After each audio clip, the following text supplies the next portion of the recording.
Okay, so you know how sometimes a topic like local water can just suddenly blow up? Oh, yeah. Seems like that's happening in the village right now. Totally. Everyone's got an opinion board members, people suddenly declaring themselves water experts, you name it. Sounds like a lot of noise. So, for this deep dive, we're trying to cut through that a bit. Exactly. We're focusing on one specific source, an article called The Water Will Drain Your Pockets. It offers a pretty critical view. Okay. And the main question it raises is the current water system really what's best for the community? Or are there other things going on? That's the core of it. Our Yeah. mission here is just to unpack what this article argues, understand the issues it highlights about the village's water management. Got it. So, what's the central argument? What's the author really getting at? Well, the author is pretty blunt. They argue that keeping the water plant operating isn't primarily about providing water efficiently. Oh. So, what is it about, according to them? It suggested it's more about the benefits for the water commissioners.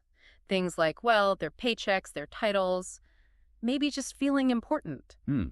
The article sounds pretty skeptical about their motivations, maybe even their expertise. Definitely a skeptical tone there, yeah. The article actually argues the village missed an opportunity. How so? It says the system should have been turned over to the town or county like 2 years ago. And the idea behind that would be? Professional management, maybe, and economies of scale.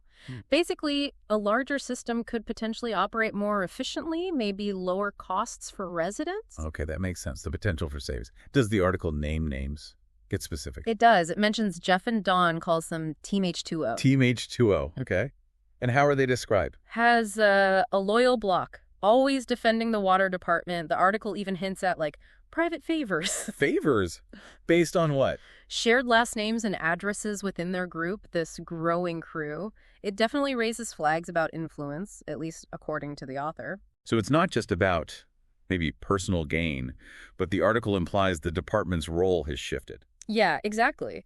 It argues it's become less of a utility and more of a political shield. A political shield. What kind of examples do they give? Things like friends getting pool fills, maybe inflated work hours being claimed, even mentions cushy retirement deals. Wow.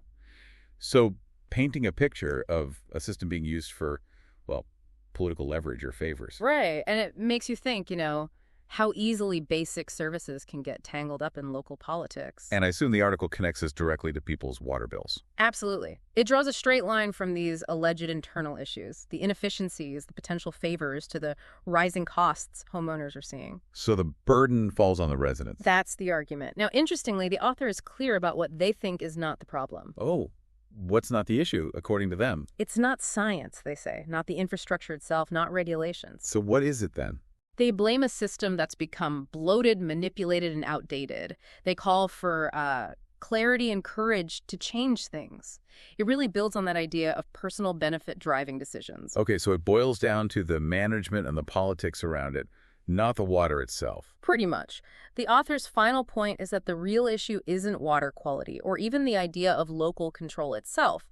It's just control. Controlled by a small group that hasn't been checked. That's the implication. A small group, maybe for too long. The article finishes with a call for transparency for leadership that puts, efficiency for taxpayers ahead of ego. Right. So the article really highlights this tension, this potential conflict between the people running the show and the people paying the bills. Exactly. And it leaves you, the listener, with a pretty big question, I think. Which is?